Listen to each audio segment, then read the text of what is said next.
Alright, at the time of recording this video, the Knicks are currently 18-17 on the season, 7th seed out in the East after winning 8 games in a row and having now most recently lost 4 in a row.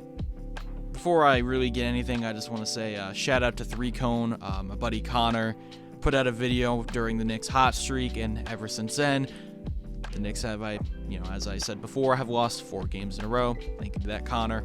Appreciate it.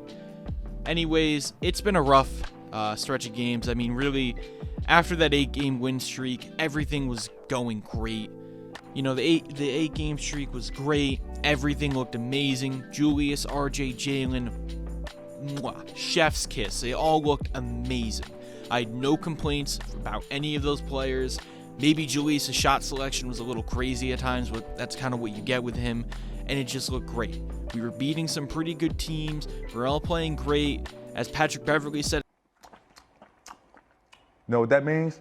Licking my chops.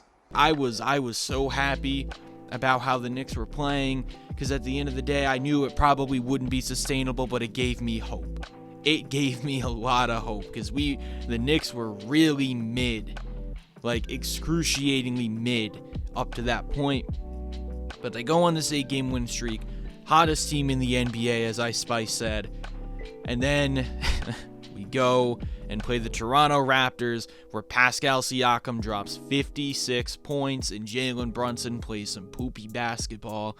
Knicks score 4 points in the last 2 minutes, and they blow it after having the lead almost the entire game.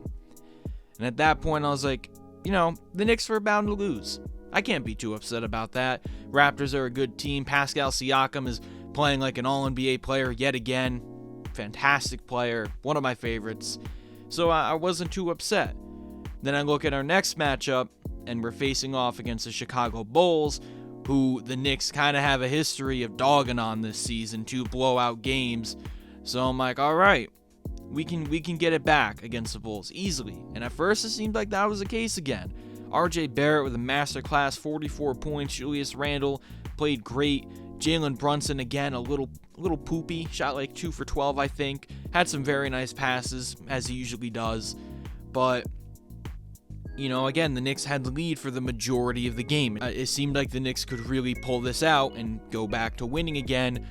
But with about 3 minutes left, close game, Quentin Grimes goes up to the line, misses both free throws, and it's like, all right, that's a little annoying, but let's just pull this game out. 10 seconds on the clock, around there. This isn't, accurate, the most accurate. Jalen Brunson goes up to the line, misses both free throws. Now, Jalen Brunson and Quentin Grimes are 2 very good free throw shooters, don't get me wrong, but that is not the way that you blow a game. And then not to mention the beautiful shot by DeMar DeRozan. He's been a little iffy this season. Had a great game tonight. I think he had like 44. The Bulls beat the Bucks. Shout out them. But I kind of saw that shot coming because I knew Levine wasn't going to take it. That's not shade to Levine, don't get me wrong. I knew it was going to be DeRozan. A nice little pull-up mid-range in Quentin Grimes' face, and won them the game. And at that point, I was like heartbroken. Because it's one thing if the Knicks just blew the lead and that was it and they just lost off of that. But to lose because you can't hit a free throw, something it seems like the Knicks have really struggled with over the last 3 or 4 seasons now, it's a terrible way to lose. It is not a very fun way to lose. And then we get to Christmas Day, noontime, Knicks playing Philadelphia. I didn't think that the Knicks were going to win this game. I mean, Joel Embiid and James Harden are 2 very talented players. No Tyrese Maxey, but again, those 2 are really enough to lead the team.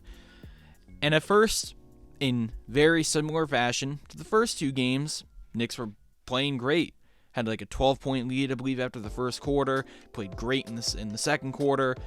And then Georges Niang, the minivan, decides to become the second coming of Danny Green in the third and fourth quarter. Harden and Embiid start going crazy. A lot of the points came off free throws, but I'm not the type to complain about that. And the Knicks blew it. RJ Barrett did not play well at all, but I can't be too upset about that because during that 8-game streak and even a little bit before that, he was playing better than good. He's playing fantastic basketball. Like RJ Barrett, really outside of the 5 or 6 games where he was allegedly sick, has been playing some very good basketball. Struggled a little bit out of the gate the first 2 games, but that's it. So, I mean, the way, I will say I kind of caved during that 5 games. I made my RJ Barrett video because I was genuinely concerned. Because there were moments where even before he was sick, despite playing well, where he was just forcing his offense, looked like a black hole at times. But I can't complain anymore because he's played very well.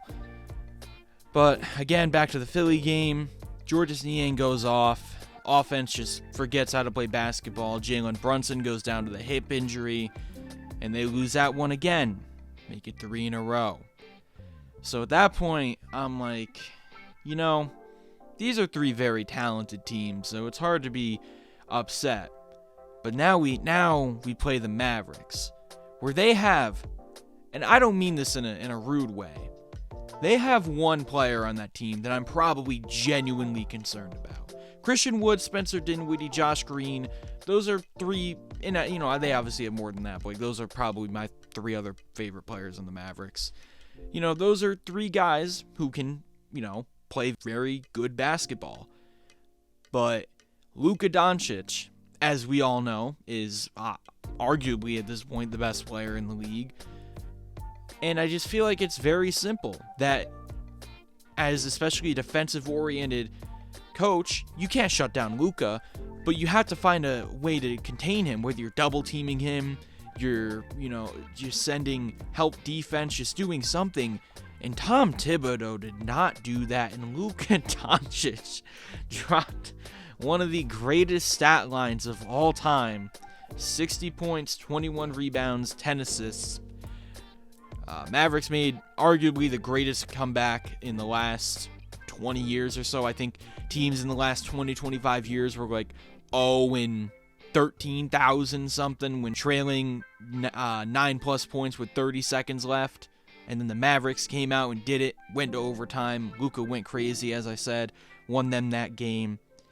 And as I mentioned before, with Thibodeau not coming up with any defensive scheme to fix that, and then not to mention RJ Barrett goes down with a hand injury. We're already down Jalen Brunson, already down Obi Toppin, and this guy, Tom Thibodeau, refuses to open up the rotation to either Cam Reddish or Evan Fournier. Evan Fournier, I can understand. I don't like Evan Fournier. He's a great shooter, but that is literally it. He is not doing anything else serviceable on the basketball floor other than shoot a ball, and even then, not doing that good this year. But Cam Reddish is playing the best basketball of his career. I understand they're not playing him because they want to trade him, but in that situation, you're having guys play 50 minutes in a game.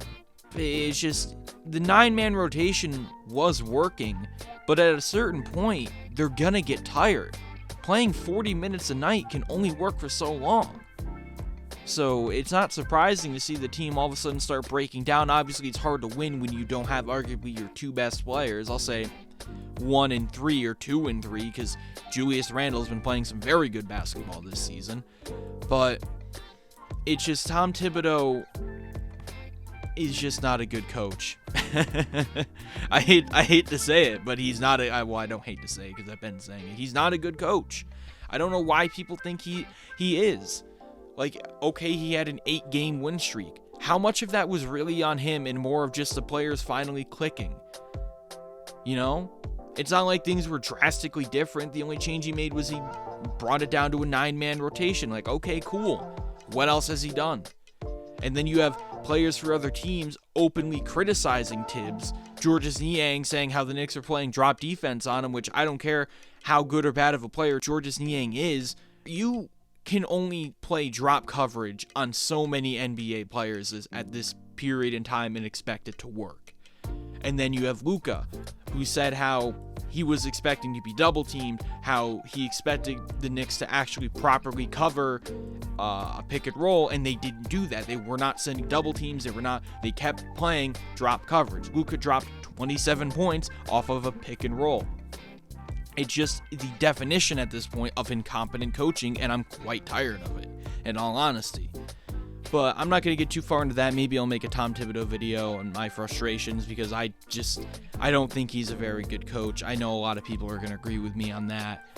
I hope that 8-game win streak isn't going to make the front office want to keep him, because he's already riding off the coattails of that fraudulent 4 seed 3 years ago. But at the end of the day, you can only expect so much out of this team. Obviously, when Julius, RJ, and Brunson are all clicking, it's a very, very pretty good NBA team. But RJ is going to be gone for at least a week. Who knows when Jalen Brunson's going to be back? He could be back their next game against, I believe, the Spurs, which that's a must-win game. I don't know. Maybe a bunch of trades could happen. I know I wrote an article about it, how the Knicks were really getting ready to blow it up after they got blown up by 20 to the Mavericks earlier in the season, but I don't know what they're going to do. Right now, I'd say after the next 10 or 15 so games, if they are 4 or 5 games below 500 in the 9 or 10 seed, at that point you blow it up. Get rid of Julius, trade away Fournier, get rid of all these veterans, and come out, play your young guys, and suck. And I'm okay with that. But with that being said, I'm probably going to call it here. It's very late. I just wanted to get a video out. I know I've been lacking in the content. I'm trying. It's just been very busy. Hoping to get some more videos out soon. But anyways, if you enjoyed the video, please remember to like, comment, and subscribe. And with that being said, I hope you have a good night. Thank you for watching.